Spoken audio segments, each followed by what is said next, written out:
이어서 주택법의 핵심 이론, 테마 두 번째 테마의 사업 주체에서 두 번째 파트 부분입니다. 이게 주택조합이죠. 우리 앞에 강의에서는 이제 등록사업자, 비등록사업자라는 개념을 받고 그 비등록사업자 중에서 일부인 이 주택조합에 대해서 시험 문제가 매년 한두 문제씩 나오기 때문에 자세하게 공부를 해야 되는 파트입니다. 이 부분이. 우리 주택조합은 공부 순서가 주택조합의 종류가 세 종류가 있었죠. 지역, 직장, 리모델링. 설립 절차는 설립 인가를 받고 조합이 설립이 됩니다. 그게 원칙입니다. 등기를 안 합니다. 우리 예전에 배웠던 재건축, 재개발 조합과 다르게 법인이 아닌 단체이기 때문에 설립 인가만 받고 설립되는 게 원칙입니다. 주택조합의 조합은 어떤 사람들이 조합원 되는지, 주택조합이 설립인가를 받고 설립이 되면 그 다음에 이제 사업계획 승인을 받아야 되겠죠. 주택조합이 조합원들을 위해서 주택사업을 할 때 30개 이상 주택을 지을 때는 이 사업계획 승인을 2년 안에 신청을 해야 된다. 이런 조항들을 볼 겁니다. 주택조합이 사업이 제대로 잘 안 되면 해산되거나 이 사업의 종결 같은 것들을 결정하는 절차가 있습니다. 이 조합원들, 가입한 사람들을 보호하기 위해서 이 사업의 종결 조항과 주택조합 회사는 사업을 하다 여러 가지 문제가 있어서 지연이 되면 이런 절차에 따라서 이 주택조합이 없어집니다. 주택조합이 꼭 지켜야 되는 준수 의무가 여러 가지가 있습니다. 이런 것들을 한번 보겠습니다. 일단 주택조합의 종류. 우리 앞에서 봤듯이 지역, 직장, 리모델링, 같은 지역의 주민, 같은 직장의 근로자가 모여서 만드는 직장조합. 공동주택의 소유자가 리모델링 주택조합을 만들어서 리모델링 사업을 할 수가 있는 것이죠. 기본적으로 이제 이름을 외우시고 지역, 직장, 리모델링. 설립인가로 만들어지는 건데 이 직장조합은 이 국민주택을 공급받기 위한 직장인들이 모여서 돈을 내서 땅을 사가지고 아파트를 짓는 사업을 할 때는 설립인가인데 이제 국민주택을 공급받기 위해서 서류상으로 조합원 자격만 유지하는 이 설립신고 직장조합이 하나가 더 있다는 것을 공부를 해야 됩니다. 이게 굉장히 중요한 조합입니다. 직장조합은 두 개가 있습니다. 지역조합은 하나밖에 없는 거죠. 설립인가. 같은 지역에 거주하는 주민 중에서 무주택 세대주나 85제곱미터 이하를 한 채 소유한 세대주도 이 사람들도 1주택자이기 때문에 이 조합에 가입할 수 있는 겁니다. 원래는 이제 이 지역조합이나 직장조합은 무주택 세대주가 가입하는 게 원칙인데 무주택 세대주면 전세나 월세를 살고 있겠죠. 그런 사람들이 최초로 주택을 마련하기 위해서 지역조합으로 가입하는 건데 이렇게 85제곱미터 이하를 한 채 소유한 세대주는 1주택자인데 기존 집을 팔고 이 새로운 주택조합으로 이렇게 들어가서 이 아파트를 받기 위해서도 이 조합에 가입할 수 있다는 겁니다. 옛날에는 무주택자만 가입했었는데 한참 전에 개정이 됐죠. 85제곱미터 이하를 한 채 소유한 세대주로 이 주택을 교체하기 위해서 그래서 무주택 세대주는 주택을 최초로 장만하는 거고 85제곱미터 이하 한 채를 주택을 소유하고 있는 세대주는 기존 주택을 교체하기 위해서 새로운 주택으로 교체하기 위해서 이 지역조합에 가입할 수 있습니다. 직장조합도 같은 직장의 근로자인데 무주택 세대주나 85제곱미터 이하의 주택을 한 채 소유한 세대주가 가입할 수가 있는 것입니다.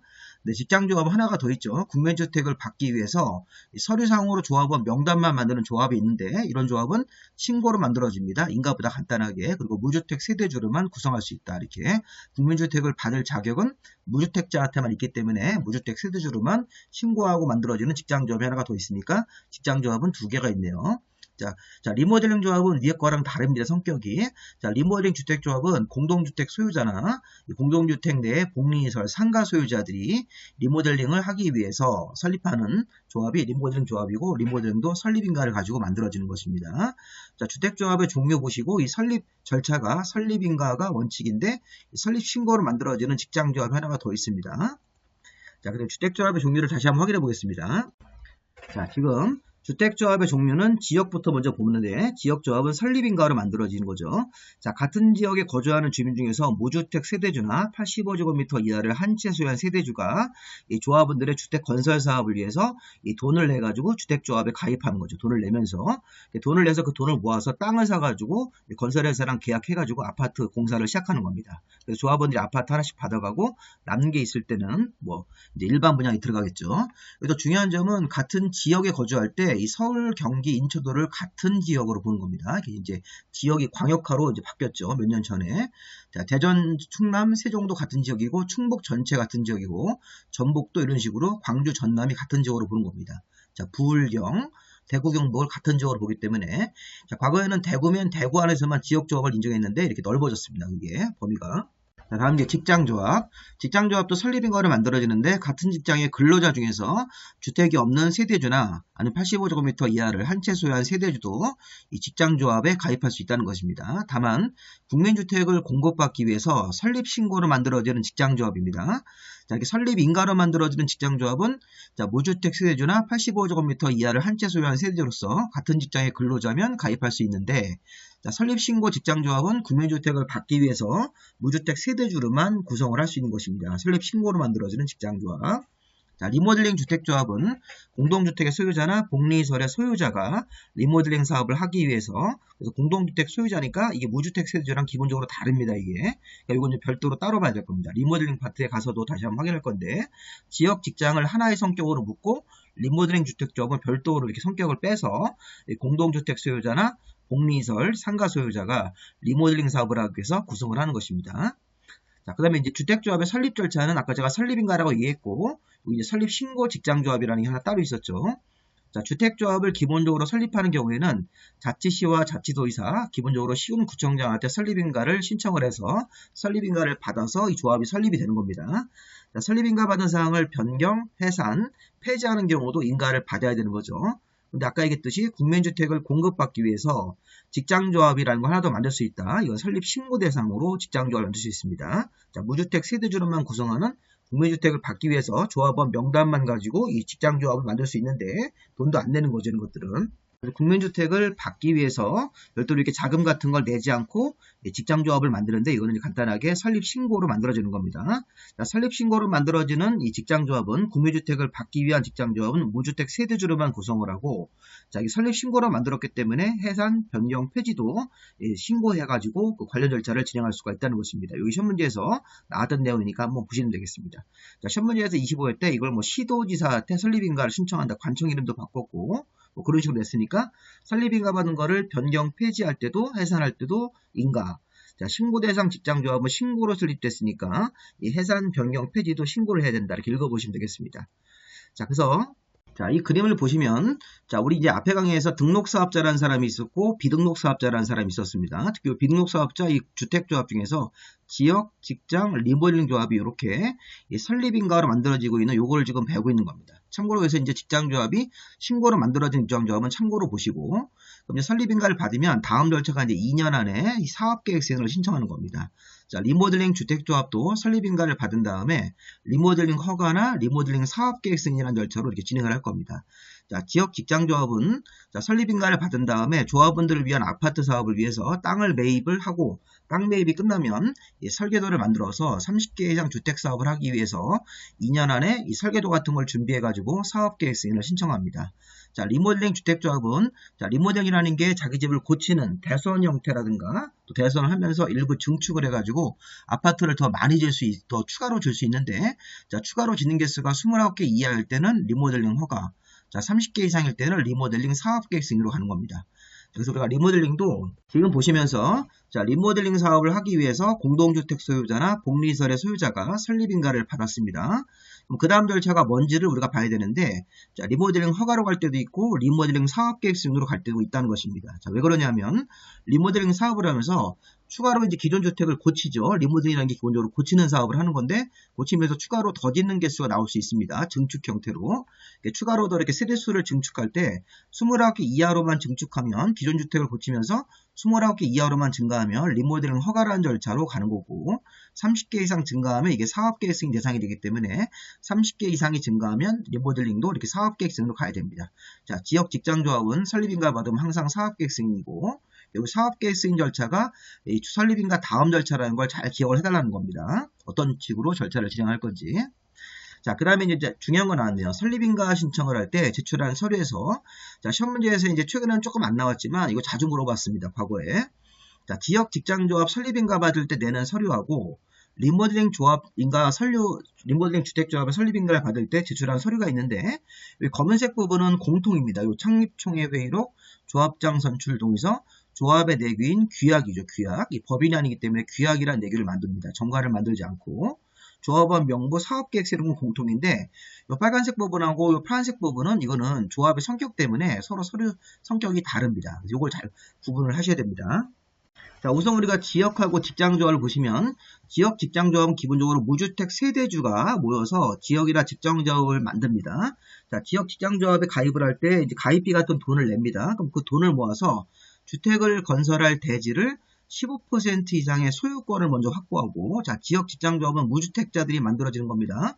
자, 무주택자들이 모여서 지역 직장조합을 만들 때는 돈을 걷어서 주택 건설 대지 15% 이상 소유권을 확보하고, 주택을 건설할 대지 80% 이상의 사용 권원을 확보해야 된다. 그래서 사용 권원이 뭐냐면 주택을 건설할 대지 소유자를 찾아서 승낙서를 받는 겁니다. 상록서. 자, 우리가 이제 일정한 절차가 진행됐으면 우리 아파트 같은 거를 짓기 위해서 선생님 땅이 필요하니까 땅을 좀 파십시오. 자, 땅이 가격에 맞으면 팔겠다. 사업에 동의하겠다. 이런 식의 승낙서를 받는 겁니다. 그래서 대지 사용 권원으로 승낙서로 80% 이상을 받고, 자, 소유권을 확보해야 되는 것은 이건 15%입니다. 자, 지역 직장조합은 요 조건을 맞춰서 설립인가를 신청하도록 되어 있습니다. 자, 80% 이상의 대지 소유권이 아닙니다.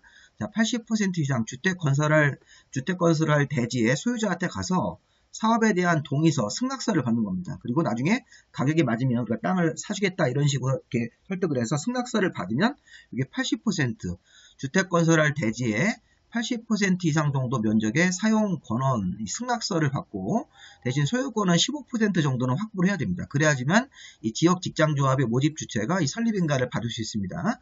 그 밖에 뭐 창립총회 회의록, 조합장 선출 동의서, 조합의 내규인 규약 같은 것들은 당연히 들어가야 되고, 조합원 명부, 사업계획서 이런 것들도 이 조합원 자격을 확인하는 서류는 이제 무주택 세대주라는 그런 것들을 확인하는 서류겠죠.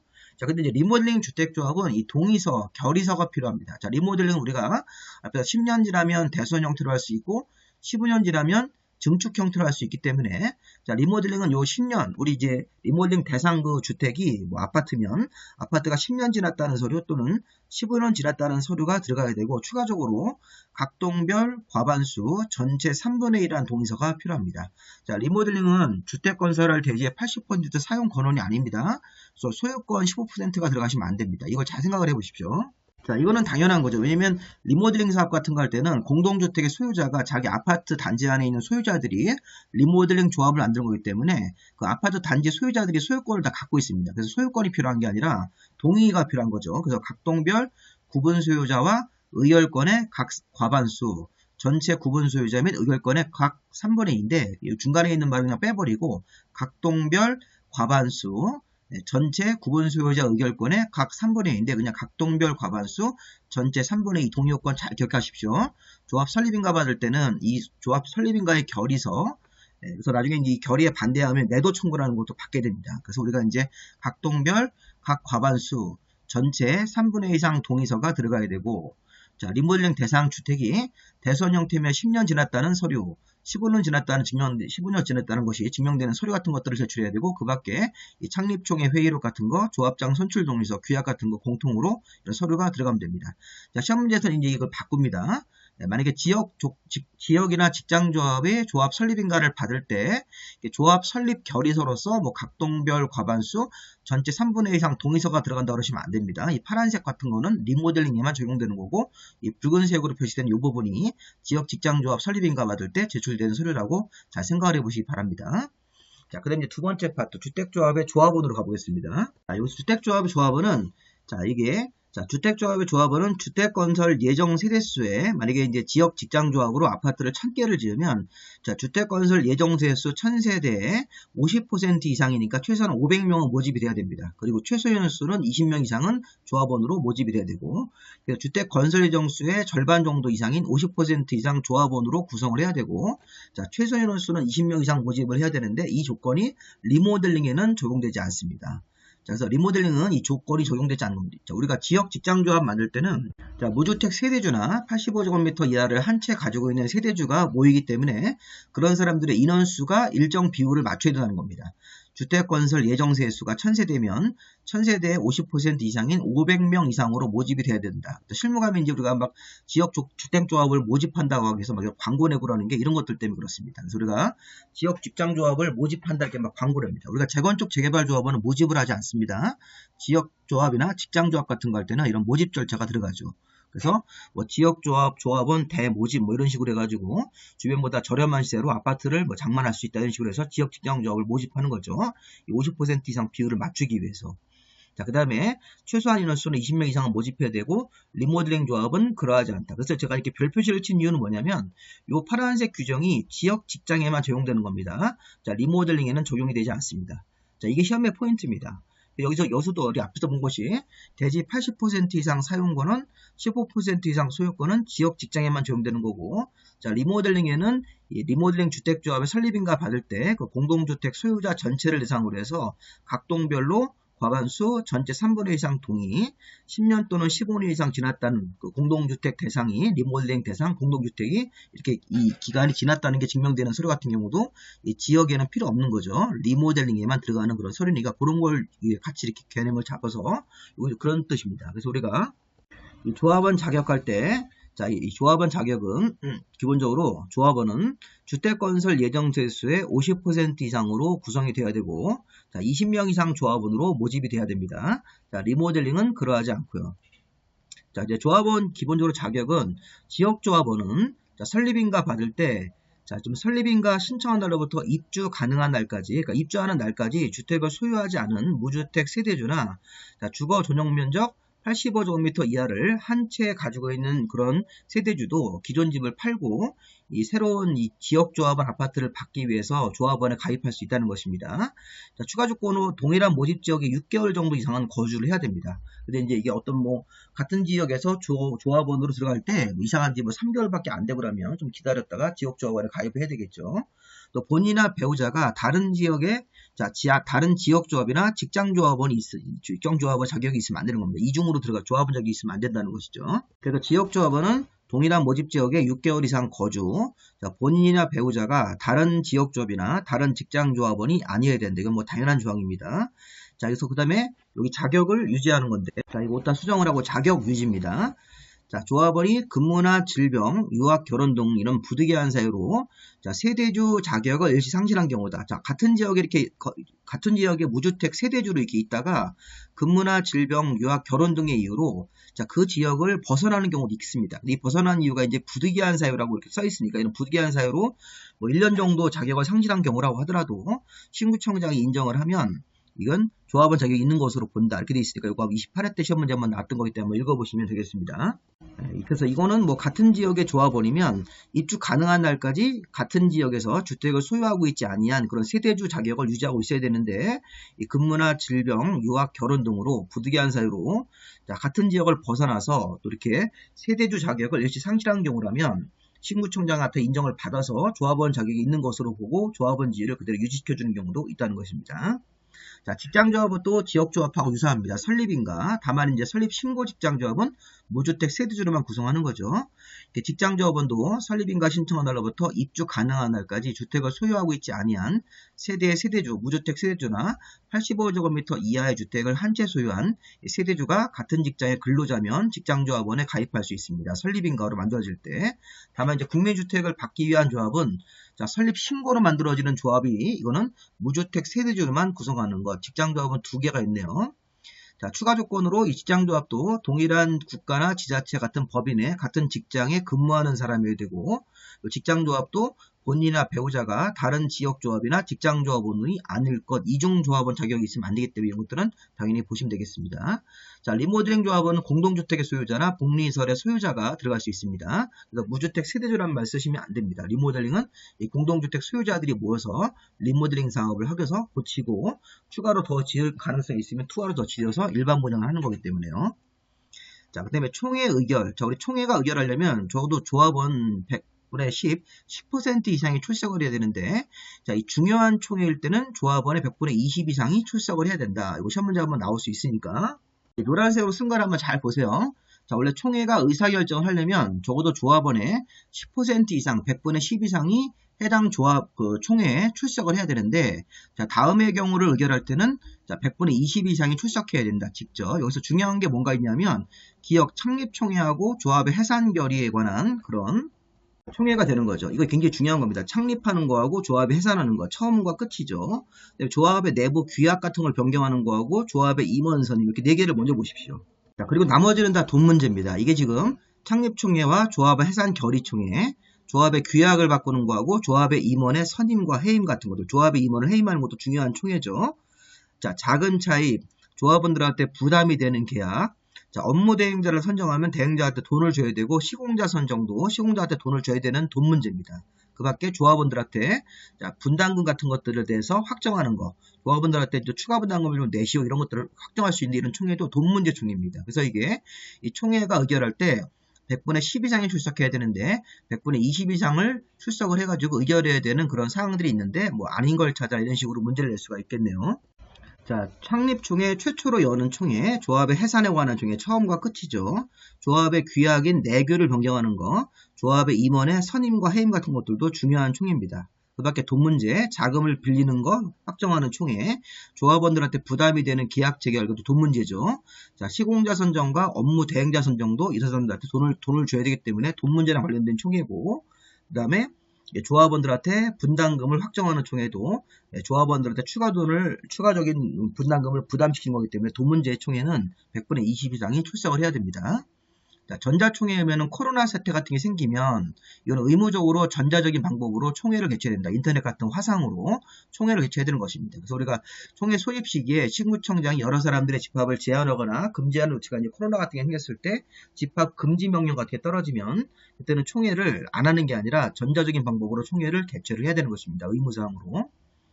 자, 근데 조합원의 교체와 신규 가입도 별표시가 쳐져 있는데 이거는 지역 직장조합만 조합 설립인가 후 교체나 신규 가입할 수 없는 것입니다. 자, 그러니까 지역 직장조합에 돈을 내고 가입하면 아파트 받을 권리가 생깁니다. 아파트 받을 권리에서 막 피가 붙으면 다른 사람이 막 이걸 팔아라 이런 게 있는데 그걸 투기로 보고 교체할 수 없게끔 또 신규 가입하는 거를 제한하는 겁니다. 자, 리모델링은 그렇지 않습니다. 리모델링은 자, 무주택 세대주가 아파트 받을 권리를 가진 게 아니라 공동주택 소유자가 리모델링 사업을 하기 위한 조합이기 때문에 그 공동주택을 중간에 얼마든지 팔 수가 있습니다. 자, 그래서 이건 지역 직장만 적용됩니다. 자, 지역 직장주택 조합은 설립인가 후 교체나 신규 가입할 수 없다. 다만 추가 모집 승인을 받거나 법정된 사유가 생기면 자, 이렇게 그러하지 않다라는 조항이기 때문에 예를 들어서 사망, 기존 지역조합원이 사망하면 상속인으로 교체할 수 있는 것이죠. 부득이한 사유니까. 자, 근무나 질병 상속 부득이한 사유로 이렇게 자, 이 지역이나 직장 같은 경우를 떠나는 경우도 있습니다. 그러면 그때는 이건 부득이한 사유로 이 지역조합원, 직장조합원 지위를 팔고 나가야 되기 때문에 이런 것들은 교체할 수 있는 것으로 보는 겁니다. 자, 조합원이 탈퇴로 주택 건설 예정수 탈퇴할 수 있습니다. 조합원이 지역 직장 조합원이 마음에 안 들면 탈퇴할 수 있는 거고 그동안 낸 돈 중에 일정 비율을 받을 수 있는데 자, 탈퇴해서 주택 건설 예정수가 50% 미만으로 떨어지면 추가적으로 모집을 해야 됩니다. 그래서 이게 재모집 같은 걸 추가적으로 해야 되는 것입니다. 이런 경우는 자, 우리가 예를 들어서 아까 우리 주택건설 예정수의 100분의 50 이상으로 조합원을 모집했는데 만약에 1000명 중에서 자, 딱 500명으로 조합원 모집했는데 10명이 탈퇴했다. 그럼 10명을 추가적으로 모집해야지만 또 50%를 맞추기 때문에 이렇게 자, 탈퇴로 주택건설 예정수가 50% 미만으로 떨어지거나 아니면 주택건설 예정수의 변경. 자, 주택건설 수가 아까 1000개에서 아파트 지을 때 500명으로 모집을 했는데 주택건설 수가 만약에 1200개로 바뀌면 조합원을 추가적으로 더 모집을 해야 되는 거죠. 이런 것들도 부득이한 사유로 보고 재모집할 수 있는 것입니다. 자, 무자격적으로 판명돼서 이런 사람들을 이렇게 교체하는 경우도 교체하는 있는 사유로 보시면서 이렇게 부득이한 사유로 있을 때는 자, 교체나 신규 가입이 가능하다. 이런 것들 한번 읽어보시면 되겠습니다. 자, 그러면 이제 변경사항이 생기는 거죠. 자, 추가 모집을 하거나 조합원을 교체했으면 그 조합원 명단이 바뀌기 때문에 이제 변경인가를 신청을 해야 됩니다. 자, 조합원이 추가 모집을 해서 변경사항이 생겼을 때는 변경인가 신청을 하는 건데 그거는 이 사업계획 승인 신청일까지만 하면 된다. 이렇게 보시면 되겠고 자, 요게 4번이 중요한 겁니다. 자, 자격요건 판정일이 뭐냐면 자, 조합 설립인가 후 조합원을 추가적으로 모집을 하는 겁니다. 그럼 추가적으로 모집해서 들어오는 사람도 무주택 세대주나 85제곱미터 이하인 한 채를 가지고 있는 세대주 자격을 판단을 해야 되는데 그 자격 요건을 판단하는 날짜가 최초 조합 설립 인가 신청일을 기준으로 판단하는 겁니다. 자, 추가 모집 공고일 이런 게 아닙니다. 최초로 조합 설립 인가 신청일 기준으로 추가적으로 모집해서 들어오는 사람들의 자격 요건을 판단하는 날짜, 무주택자가 어느 날짜까지 무주택자인지 그런 걸 판단할 때 설립인가, 최초 조합 설립인가 신청일, 그 날짜를 기준으로 이 지역 직장조합이 추가 모집되는 사람에 대한 자격 요건을 판단할 때 이 날짜를 잘 봐야 됩니다. 최초 조합 설립인가 신청일 기준으로 맞춰서 그때부터 무주택자인 사람을 우리가 이제 자격 요건을 갖춘 사람으로 판단하는 겁니다. 자, 요거 아래 정리한 내용들을 보시면 좀 전에 변경인가, 아까 좀 전에 이 조합원을 뭐 추가 모집하거나 재모집 같은 거 했을 때 새로운 조합원이 들어오기 때문에 변경인가 신청을 해야 되는데, 이 변경인가 신청은 이 재모집을 해서 이 재모집에 대한 변경인가 신청은 사업계획 승인 신청일 전까지는 해야 되는 것입니다. 그리고 자격요건 판정할 때 추가 모집되는 사람도 무주택자인지를 판단하는 그 날짜는 이 재모집 공고일 날짜가 아니라 최초 조합 설립인가 신청일 요 날짜 기준으로 해서 판단하는 것이기 때문에 요거를 잘 한번 보시면 관련 내용들을 이해하실 수 있으실 겁니다. 어느 날짜 기준으로 추가 모집하는 사람이 이 조합원 자격 요건을 갖추었는지, 무주택자인지, 같은 지역에 살고 있는 사람인지, 다른 조합에 가입 안 했는지 그걸 판단하는 날짜가 요 날짜라는 거를 최초 조합 설립인가 신청일 기준으로 판단한다는 것이 두 번 나왔기 때문에 또 시험 문제에 나올 수 있습니다. 자, 이번에는 우리가 조합원 모집입니다. 자, 이 모집도 이제 우리 공개 모집으로 신문 광고 같은 걸 내서 공개 모집을 하는데, 자, 지역 직장 조합만 모집이 있습니다. 리모델링에는 이런 모집 절차가 있는 게 아닙니다. 리모델링은 그 공공주택의 소유자이기 때문에 쉽게 얘기하면 아파트 단지 안에 그 아파트를 가지고 있는 소유자끼리 뭉치는 게 그게 리모델링 조합이고 모집이 없습니다. 리모델링은 지역 직장 조합은 이렇게 모집을 해야 됩니다. 그래서 보시면 지역이나 직장주택조합이 설립인가를 받기 위해서 조합원을 모집하려면 주택건설 대지의 50% 이상의 사용 권원, 사용 승낙서 50% 이상을 확보하고 신고하고 공개 모집 방법으로 모집을 해야 된다. 이렇게 우리가 지금 봐야 될 것은 최초로 모집하는 게 공개 모집이고 50% 이상의 사용 권한이 필요한 건데, 밑에 있는 그림을 좀 보십시오. 자, 우리 좀 전에 조합이 설립인가를 신청할 때, 아까 좀 전에 설립인가 신청할 때는 대지 80% 이상 사용 권한, 사용 승낙서를 받고 소유권은 15% 이상이 필요한데, 그 다음 절차는 사업계획 승인이고, 이 조합이 설립인가를 받기 위해서는 조합은 모집이라는 게 먼저 있어야 되는 것입니다. 순서가 조합은 모집이 먼저고, 조합은 모집이 어느 정도 인원수가 차면 설립인가를 받는 거고, 설립인가 다음에는 사업계획 승인을 신청하는 게 이게 지역 직장조합의 순서입니다. 이 순서를 우리가 기본적으로 머릿속에 넣으셔야지만 이 관련 내용들을 좀 우리가 접근할 수 있습니다. 그래서 우리가 이 지역 직장조합은 무주택 세대주나 85제곱미터 이하를 한 채 가지고 있는 세대주가 모여서 설립인가 신청을 하는데, 설립인가 신청을 하려면 기본적으로 모집을 해야 된다. 모집. 무주택자 중에서 모집을 해야 되는데, 같은 지역의 무주택자, 같은 직장 근로 중에서 무주택주 중에서 모집을 할 때는 신고하고 공개 모집이다. 근데 모집을 할 때도 대지 사용 권원이 50% 이상이 필요하네요. 이게 새로 나온 겁니다, 이거. 그러니까 80% 이상은 설립인가 받을 때는 80% 이상 사용 권원 대지, 소유권은 15%가 필요하고, 자, 모집을 할 때는 소유권은 필요 없고, 대지 50% 이상 사용 권한만 확보하고, 신고 후 공개 모집을 한다. 이렇게 순서가 모집, 그 다음에 설립인가 신청, 사업계획 승인이고, 이따 사업계획 승인 받을 때는 배울 건데, 대지 소유권이 100%가 필요한 게 원칙입니다. 자, 좀 전에 설립인가 받을 때는 대지 소유권이 15% 이상만 필요하고, 대신 이제 대지 사용 승낙서로, 토지 소유자에 대한 승낙서로 80% 이상 사용 권한인데, 이 사업계획 승인 신청할 때는 무조건 100% 소유권을 확보하는 게 원칙입니다. 원칙. 자, 모집할 때, 설립인가 신청할 때, 사업계획 승인할 때 각각 필요한 대지의 요건 같은 것들을 잘 판단하는 게 중요한 부분이고, 이 부분이 이제 어렵습니다. 정리를 하실 때 기본적으로 주택조합은, 지역 직장조합은 모집부터 먼저 들어간다. 공개 모집으로. 그래서 모집할 때는 주택 건설할 대지 소유자를 찾아가서 50% 이상의 사용 권원으로 승낙서를 먼저 받고, 이 대지를 주택사업으로 쓰겠다, 동의하겠습니까? 가격이 맞으면 우리가 사주겠다, 이런 식의 조건을 제시해서 승낙서를 50% 이상을 받고 모집이 되면, 자, 인원수가 차죠. 지역 직장조합은 주택건설 예정 세대수의 50% 이상 인원수가 차면 이런 설립인가를 신청할 수 있습니다. 자, 설립인가 신청할 때는 대지 80% 이상의 승낙서인 사용 권한을 받고, 그리고 추가적으로 소유권의 15% 이상이 필요합니다. 그래서 설립인가를 받아가지고 주택조합이 사업계획 승인으로 넘어갈 때는 소유권을 100% 확보하는 게 원칙입니다. 그래서 이게 사업계획 승인 신청할 때 100% 확보가 어렵기 때문에 사업이 늦어지면 이런 지역 직장조합원이 피해를 보는 겁니다. 자, 그런 부분들 한번 생각해 보시면 되고, 자, 그 다음에 이제 선착순 모집이 있네요. 좀 전에 공개 모집을 신고하고 공개 모집으로 신문 광고에서 공개 모집으로 가는 건데, 자, 선착순 모집은, 자, 공개 모집 이후에 조합원이 사망, 자격상실, 탈퇴 같은 이유로, 자, 결혼을 충하하거나, 자, 미달된 조합원을 재모집 같은 거 할 때는 신고 없이 선착순으로 모집할 수도 있다는 것입니다. 자, 이런 식으로 해서 이 신고 없이 선착순 모집할 수 있는 예외, 공개 모집 이후에, 자, 우리 모자란 그 조합원을 충원하거나 재모집 같은 거 할 때는 신고 없이 선착순으로 모집할 수도 있습니다. 시험 문제에서는 이거 선착순 모집이 원칙이다 이렇게 했었죠. 자, 선착순 모집이 원칙이 아니라 공개 모집, 신문에 광고해서 일정한 기간을 주고 자, 접수를 받아서 공개 모집으로 모집을 하되 그런데 이 선착순 모집 같은 예외가 있었습니다. 재모집 같은 거 할 때는 자, 등록사업자의 책임. 자, 이거는 공통조항이네요. 자, 이거는 자, 지역직장 리모델링에 공통적으로 적용되는 것입니다.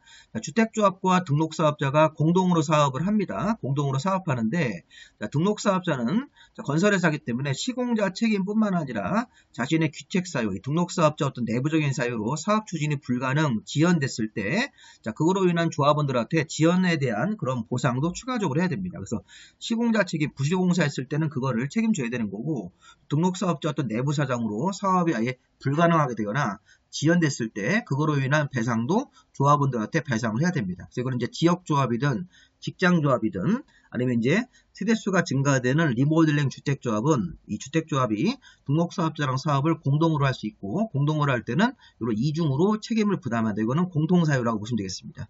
자, 또 별표시가 쳐져 있으니까 자, 이거는 이제 리모델링은 제외하는 거죠. 자, 리모델링 사업이 끝나면 자기 집에 자기가 들어가는 거기 때문에 이렇게 우선적인 공급이라는 게 없습니다. 자, 주택조합은 자, 구성원들을 위해서 주택을 건설했을 때 이렇게 조합원들한테 우선적으로 좋은 층과 좋은 호수를 먼저 공급할 수 있다는 것입니다. 자, 그리고 아까 직장조합에게도 설립신고한 직장조합에게도 국민주택 같은 경우를 우선적으로 조합원들한테 공급할 수 있다. 자, 이 말의 의미는 자, 리모델링은 빼고요. 지역이나 직장조합 같은 경우는 구성원들을 위해서 주택을 건설했을 때 소위 말하는 로열층 같은 거, 로열층과 좋은 호수를 조합원들한테 먼저 공급하고 남는 게 있으면 일반 분양을 한다는 거죠. 그렇게 보시면 되겠습니다. 이것도 지역 직장에만 우선 공급 조항이 적용되는 겁니다. 리모델링은 리모델링 사업이 끝나고 났을 때 자기 집에 자기가 들어가는 거기 때문에 공급 대상을 따로 정할 필요가 없는 것입니다. 자, 조합원의 탈퇴 같은 경우도 공통조항이네요. 자, 조합원은 조합 규약이 정하는 바에 따라서 탈퇴 의사를 알리고 탈퇴할 수 있습니다. 지역이든 직장이든 리모델링이든 탈퇴할 수 있다는 것입니다.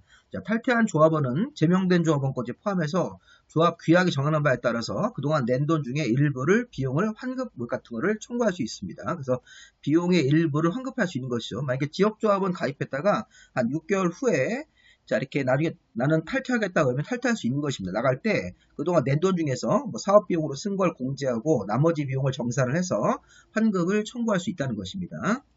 자, 그리고 이제 지역 직장조합에만 적용되는 조항을 정리 한번 해보겠습니다. 자, 여기 표를 보시면 자, 주택조합 모두에게 적용되는 것. 자, 주택조합과 등록사업자가 공동으로 사업할 때는 이 등록사업자는 이중 책임이 있었죠. 그래서 사업이 뭐 불가능하게 되거나 지연됐을 때 하고 또 시공자 책임 같은 것들을 이게 손해배상하고 시공자 책임을 이중으로 부담해야 되는 거고 조합원은 조합 규약이 정하는 바에 따라서 탈퇴사를 알리고 탈퇴할 수 있다. 이거는 지역 직장 리모델링의 공통인데 자, 이 왼쪽에 있는 거는 지역과 직장에만 적용이 되는 것. 자, 조합원은 주택건설 예정수 50% 이상으로 구성을 해야 된다. 최소 20명 이상 돼야 되는 것.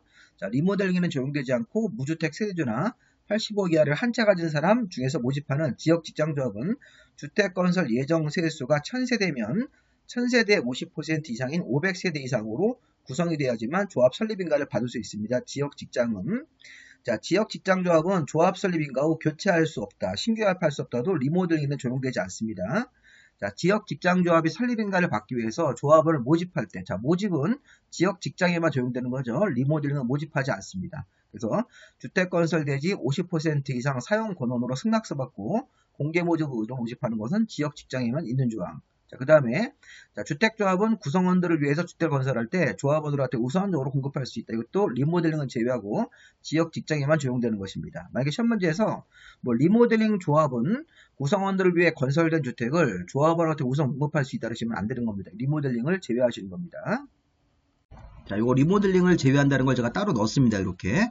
자, 리모델링을 제외하고 지역 직장조합은 자, 건설된 주택을 조합원들한테 우선적으로 공급할 수 있다. 그 다음에 마지막 5번도 뒤에서 배우실 건데 자, 리모델링을 제외한 지역 직장조합은 조합원 모집 같은 업무를 여기 이제 공동사업 주체인 등록사업자 등 법정된 자가 있습니다. 그 사람들 외의자한테 대행하게 할 수 없습니다. 이렇게 그래서 조합원의 모집 업무 같은 것들의 대행은 법으로 정한 사람 이외의자한테는 맡기면 안 된다. 이것도 지역 직장에만 적용되는 조항이니까 이런 것들을 가지고 이제 문제를 낼 수 있습니다. 이 조항을 리모델링으로 바꿔서 이제 문제를 출제할 수 있으니까 우리 그런 부분들 한번 생각해 보시기 바랍니다.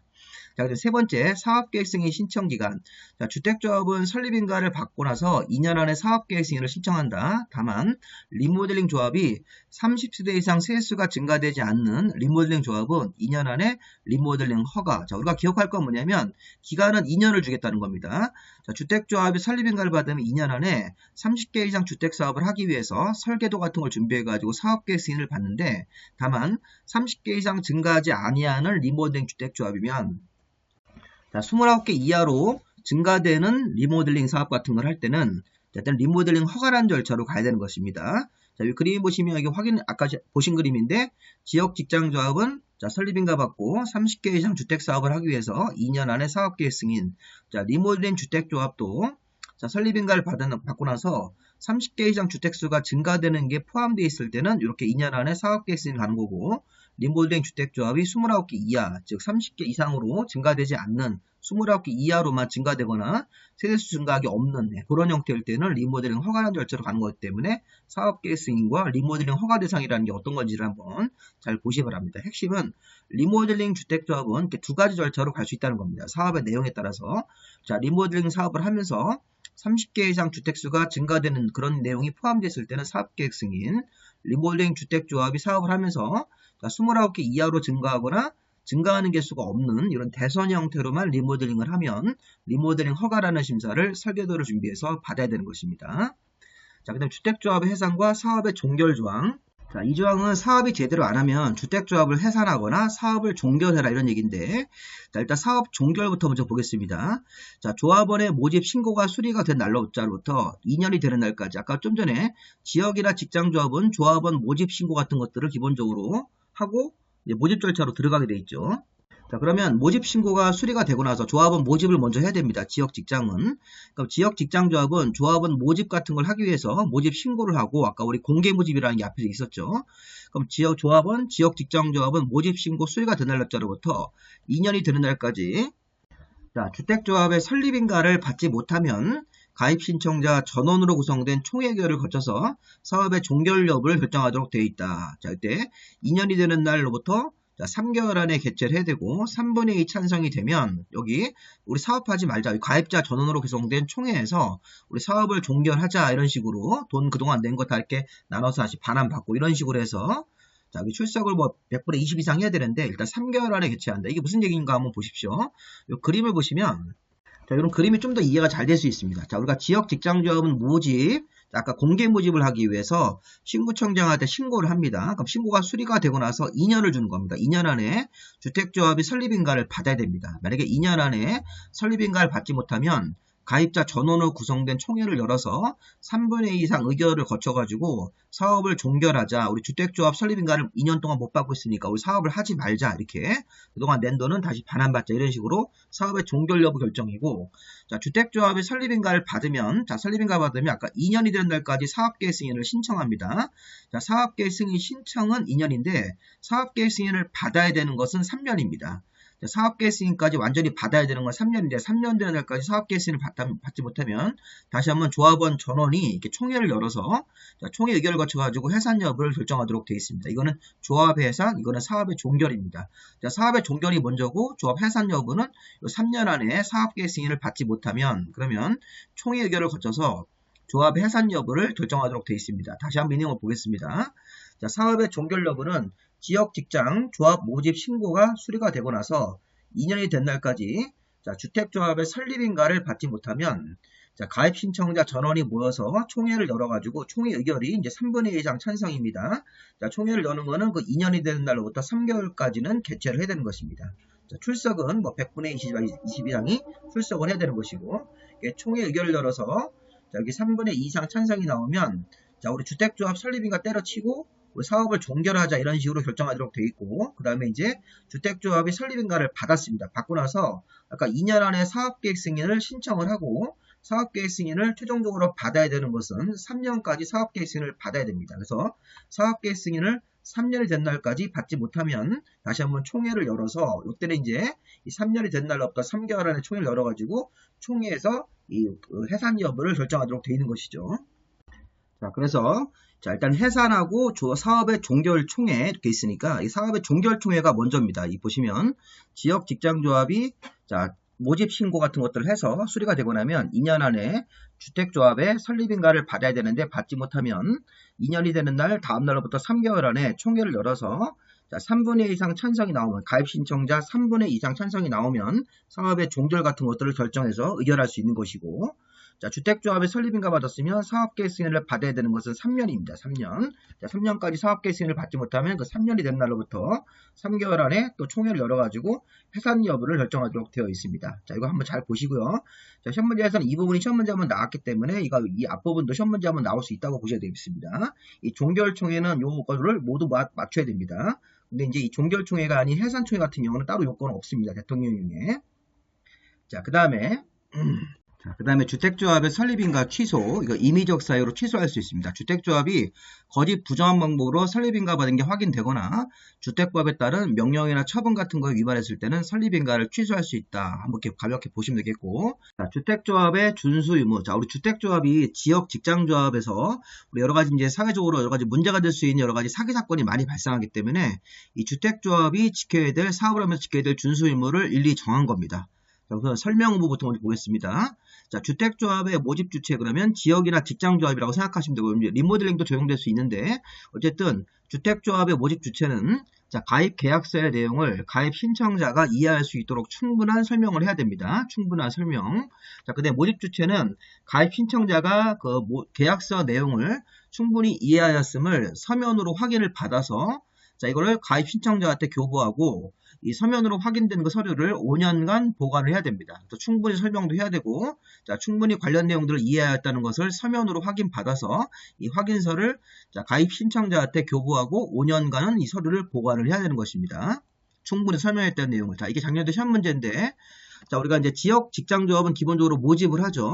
자, 기본적으로 지역이나 직장조합은 모집을 할 때 조합을 모집하기 위해서 모집 광고라는 걸 냅니다. 공개 모집이기 때문에. 공개 모집 광고에 포함되어야 될 사항들이 여기 딱 5가지가 정해져 있는데, 자, 주택조합이 앞으로 이제 설립인가를 받으려면 조합원을 모집을 해서 인원수를 채워야 됩니다. 주택건설 예정 세대수의 50% 이상을.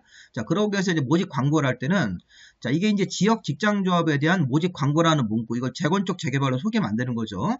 자, 조합원의 자격은 뭐 같은 지역에 거주하는 무주택 세대주나 85제곱미터 이하를 한 채 소유한 세대주라는 것이 이제 그 광고 내용이 들어가야 되고, 현재 이제 모집 주체가 사용 권한을 몇 % 확보했는지, 이게 조합원 모집 같은 거 할 때는 기본적으로 대지 사용권은 50% 이상 확보를 해야 되고, 뭐 추가적으로 소유권이 확보가 되어 있다면 그런 것들을 광고에다 넣어주고, 조합의 명칭, 사무소 소재지, 자, 조합 모집 신고, 수리일 이런 것들 하는 건데, 여기 답이 뭐였냐면 34일 때 조합 설립인가일 이렇게. 자, 조합 설립인가는 미래에 설립인가 받을 겁니다. 지금 현재는 조합의 모집 절차이기 때문에 설립인가일이 언제인지를 알 수가 없는 것이니까 그런 걸 34일 때 물어봤습니다. 테스트에서. 다음 중 자, 지역 직장조합의 모집 주체가 조합을 모집할 때 모집 광고를 내는데 포함되어야 되는 사항이 아닌 걸 찾아라. 조합 설립인가일 이렇게 나오면 안 되는 거죠.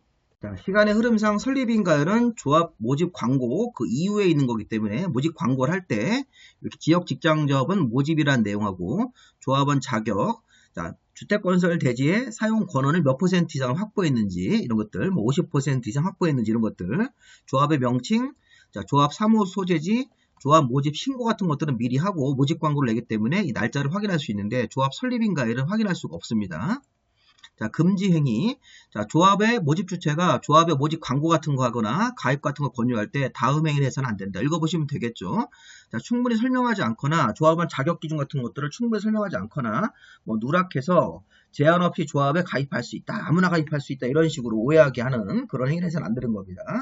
그다음에 이제 공동사업주체랑 협약을 체결해서 결정할 사항 아니면 앞으로 사업계획 승인받아서 확정될 사항을 마치 미리 확정된 것처럼 오해하게 하는 행위에서는 안 되는 거죠. 이렇게 여러 가지 속이는 행위들을 많이 이제 실무적으로 하고 있기 때문에 법으로 이런 것들을 이제 통제하는 것이죠. 그다음에 조합원들이 앞으로 추가로 내야 될 돈이 있는데 이미 이 공급 가격이 확정된 것처럼 이렇게 오해하게 하는 행위. 아니면 이제 사용 권한이라든가 소유권 확보한 비율 같은 경우는 사실과 다르게 주택 건설할 대지 사용 권한 같은 것들을 뭐 10%밖에 확보 못했는데 이걸 만약에 뭐 50% 이상 확보했다 이런 식으로 속이면 안 된다는 것입니다. 그 다음에 조합의 사업 내용을 다르게 설명하거나 시공자가 아직 결정되지 않았는데 선정된 것으로 오해하게 하는 이런 행위를 해서는 안 되는 것입니다. 자, 그냥 조합에 가입 철회하고 자, 사업비 반환이 중요한 거 나왔습니다. 자, 조합원은 지역 직장조합원에 가입했다가 좀 이상하면 30일 정도 안에는 철회하고 나올 수 있습니다. 나오면서 가입비 전액을 반환받을 수 있는 것인데, 자, 일단 중요한 건 뭐냐면 가입비를 모집 주체가 자기가 갖고 있으면 안 된다는 것입니다. 이거를 예치관은 금융기관 같은 은행이라든가 최신관서 우체국이라든가 신탁업자 같은 이런 금융기관 등에 예치하도록 되어 있습니다. 첫 번째 보시면 모집 주체는 자, 가입 신청자가 가입을 하면서 낸 돈, 일체의 금액을 가입비를 모집 주체 계좌에다가 보관하지 말고 자, 예치기관 별도로 지정한 은행이라든가 신탁업자, 보험업자, 최신가수 같은 금융기관, 예치기관 얘에다가 예치를 해야 되는 것입니다. 모집 주체가 돈을 함부로 빼서 쓰면 안 되기 때문에 그래서 모집 주체는 가입 신청자가 낸 가입할 때는 일체의 가입비 등을 자기 계좌에다 보관하는 게 아니라 직접 보관하는 게 아니라 예치기관에다가 지정된 계좌에다가 예치하도록 되어 있는 것입니다. 함부로 빼갈 수 있게끔. 근데 이제 가입을 신청한 자가 가입비 등을 예치한 날로부터 30일 이내 마음이 바뀌면 청약을 철회할 수 있는 것입니다. 우리가 이제 물건 같은 거 사고도 철회할 듯이 주택조합에 가입을 신청한 사람이 가입비 등을 예치한 날로부터 30일 이내에는 청약을 자유롭게 할 수 있는데, 그래서 이 청약 요청서 같은 것들을 모집 주체한테 제출하면 되는 것인데, 자, 효력 발생일이 서면으로, 자, 철회를 서면으로 할 때는 발송한 날에 효력이 발생하고 발신주의를 택하고 있네요. 자, 반환 요청이라는 게 뭐냐면 모집 주체가 청약 철회 같은 것들이 가입 신청자가 해서 청약 철회서가 들어오면 철회의 의사가 도달된 날로부터 7일 이내 모집 주체가 예치기관 장한테 반환을 요청을 하고, 그 다음에 이 반환 기간은 예치기관의 장이 가입비 같은 것들을 반환 요청을 받으면 10일 안에 예치하도록 되어 있다. 이게 무슨 얘기냐면 이거 보십시오. 가입 신청자가 가입을 하면서 가입비를 내면 요 예치기관이 보관하고 있습니다. 돈을. 근데 마음이 사람이 바뀌어가지고 자, 가입한 날로부터 30일 이내에는 철회를 할 수 있습니다. 철회 요청을 이렇게 했습니다. 그러니까 모집 주체는 철회 의사가 도달되면 자, 7일 이내 예치기관에다가 이 가입비를 반환 요청을 하도록 되어 있고 예치기관은 이 반환 요청이 들어오면 10일 안에 가입 신청자한테 돈을 반환하도록 되어 있는 것입니다. 이렇게 한번 이렇게 돌아서 예치기관이 가입 신청자한테 가입비를 반환하도록 되어 있는 것이죠. 그래서 30일 안에 철회 요청이 도달되면 모집 주체는 7일 안에 반환 요청을 하는 거고 자, 반환 요청을 모집 주체가 예치기관한테 하면 예치기관은 10일 안에 금액을 반환하도록 되어 있습니다. 요청이 있은 날로부터 10일 안에 이 말을 이제 우리가 다시 한번 보자는 겁니다. 보시면 자, 철회 기간은 가입을 신청한 사람은 30일 안에 청약을 철회할 수 있다. 그러면 자, 청약 철회를 만약에 서면으로 한다면 자, 철회 의사의 서면으로 이거를 발송한 날부터 그 효력이 발생되는 것을 이렇게 발신주의라고 보시고 있고요. 자, 청약의 철회를 서면으로 했을 때는 그 서면을 발송한 날에 효력이 발생한다. 이건 좀 따로 좀 정리를 하시고 자, 모집 주체는 자, 청약 철회가 있었을 때 자, 철회 의사가 도달이 되면 이 날짜를 기준으로 해서 7일 안에 모집 주체가 예치기관 장한테 가입비 반환을 요청하도록 되어 있는 것입니다. 그러면 자, 예치기관의 장은 이 반환 요청을 받으면 다시 요청을 받은 날부터 여기 요청을 자, 여기 요청일로부터 10일 안에 가입비 등을 예치한 자한테 반환을 해야 된다. 그래서 반환 요청을 받으면 자, 반환 요청이 있은 날로부터 10일 안에 예치한 자한테 반환하도록 되어 있습니다. 자, 손해배상 청구의 금지. 모집 주체가 가입 신청자가 가입한 사람이 철회를 했다고 해서 별도 위약금을 물리거나 손해배상 같은 걸 청구할 수 없습니다. 자, 이거 다시 한번 보시면요. 자, 청약을 철회할 수 있죠. 가입 신청자가 가입비를 예치한 날로부터 30일 안 청약 철회를 하면 자, 철회가 모집 주체가 철회 의사가 도달이 된 날로부터 7일 안에 가입비 반환 요청을 하면 자, 예치기관의 장이 요청일로부터 10일 안에 반환하도록 되어 있으니까 이 내용을 이 그림으로 다시 한번 이렇게 해석을 해서 보시면 되겠습니다. 자, 이거 이제 철회를 한 거고 이번에는 철회를 안 하고 30일이 지나는 경우도 있습니다. 7번 같은 경우는 이번에는 철회의 기간이 지나고 나서 모집 주체가 돈을 쓰겠다고 지급 요청을 하는 케이스입니다. 자, 철회의 요청 없이, 철회 기간 30일이 지나면 자, 모집 주체는 돈을 쓸 수 있는 것입니다. 그 가입비 같은 것들을 자, 지급 요청해달라고 돈을 쓸 수 있는 건데 자, 모집 주체는 가입비 등을 예치한 날로부터 30일이 지난 겁니다. 자, 철회 없이 30일이 지나면 자, 예치기관 장한테 가입비 등의 지급을 요청할 수 있다. 자, 이 그림을 보시면 자, 모집 주체가 30일이 지났죠. 철회 없이 철회 기간이 지나고 나면 30일이 지나고 나서 예치기관 장한테 돈을 달라 이렇게 요청을 할 수 있습니다. 그러면 예치기관장은 아까 신탁업자한테 이거 돈을 또 주는 겁니다. 이거를 직접 주면 안 됩니다. 모집주체한테. 신탁업자한테 10일 안에 예치해주고 신탁업자가 이렇게 필요할 때 돈을 모집주체한테 지급하도록 되어 있는 것입니다. 그래서 이거 중요한 게 포인트가 뭐냐면 모집주체가 30일이 지나고 나서 예치기관장한테 가입비 등을 우리가 사용할 수 있게끔 돈을 달라고 요청을 하면 이거를 또 직접 주지 않고 신탁업자한테 10일 안에 예치하도록 되어 있다는 것입니다. 자, 요 내용을 한번 보도록 하겠습니다. 자, 이게 8번을 보시면 지금 요청을 받은 예치기관의 장은 자, 예치기관장은 요청일로부터 10일 안에 가입비 등을 신탁업자라는 별도의 또 업자한테 지급하도록 되어 있고 자, 자금의 보관 업무를 모집주체가 직접 하는 게 아니라는 겁니다. 모집주체가 돈을 가지고 도망갈 수 있기 때문에 사업 제대로 하지 않고 그래서 이게 자금의 보관 업무를 자, 가입비 등을 신탁업자 명의로 예치하고 필요할 때 그때마다 돈을 써야 된다는 것이죠. 서류 같은 것들을 증명을 해서 자, 이런 부분들을 한번 확인해 보시면 되겠습니다. 자, 다시 한번 보시면 자, 30일이 지나면 가입비 지급을 요청할 수 있습니다. 누가? 자, 모집주체가 예치기관장한테 그러면 예치기관장은 가입비를 10일 안에 자, 여기 요청을 받은 날부터 10일 안에 신탁업자한테 예치하게 되어 있고 신탁업자 명의로 그 돈을 관리하도록 되어 있는 것입니다. 신탁업자가 돈을 갖고 있다가 모집주체가 돈이 필요하다고 그러면 그때 상황에 맞춰 지급을 하도록 그런 식으로 이렇게 법이 정해져 있는 것이죠. 자, 우리 실적보고서는 주택조합의 임원 같은 사람들이 이 주택조합의 실적보고서를 분기마다 작성하도록 되어 있습니다. 분기, 반기가 아니라 또 연간이 아니라 분기마다 주택조합원의 모집 현황, 그 다음에 주택건설대지 사용권원의 확보 비율, 소유권의 확보 비율, 여러가지 인허가 추진사항이라든가 공사 진행 상황 이런 것들을 분기마다 작성을 해서 이것들 조합원들이 이제 볼 수 있게끔 해야 된다는 얘기죠. 자, 그 다음에 주택조합의 업무 대행은 여기 1, 2, 3, 4, 5번 이런 사람들만 주택조합의 업무를 대행할 수 있다. 자, 리모델링을 제외하고 지역 직장조합은 조합원의 모집 같은 업무 있죠. 조합원 등의 모집 업무 여러가지 관련 업무 등을 여기 가로 아래 있는 업무 등을 자, 등록사업자나 공동사업 주체인 등록사업자나 다음 각호의 자로서 뭐 자본금 5억 이상 보유한 자 외의자한테 대행하기 없었으니까 등록사업자하고 여기 2번부터 여기 6번까지 중에서 자본금 5억 이상 이런 사람들한테만 대행을 하고 대행시키고 다른 사람한테는 대행하게 할 수 없다는 것이니까 참고로 한번 읽어보시고요.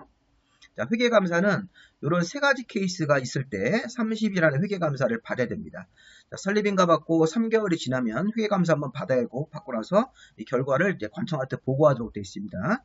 자, 사업계획 승인 받고 나서 3개월이 지나고 나서 그다음에 사용검사 같은 거를 신청하고 나서 30일 안에 회계감사를 받아야 되는 것 참고로 보시고 자, 시공보증도 주택조합이 공동사업주체의 시공자를 선정을 하면 자, 시공자는 시공보증 같은 것들을 받아서 시공보증을 받아서 이거를 조합에게 제출해야 된다. 이렇게 해서 뭐 공제증서 같은 것들을 받든지 여러가지 시공보증서 같은 것들을 받아서 공사를 제대로 못하면 뭐 대신 공사 해주겠다 이런 시공보증서 같은 걸 받아가지고 조합에게 제출해야 되는 것입니다.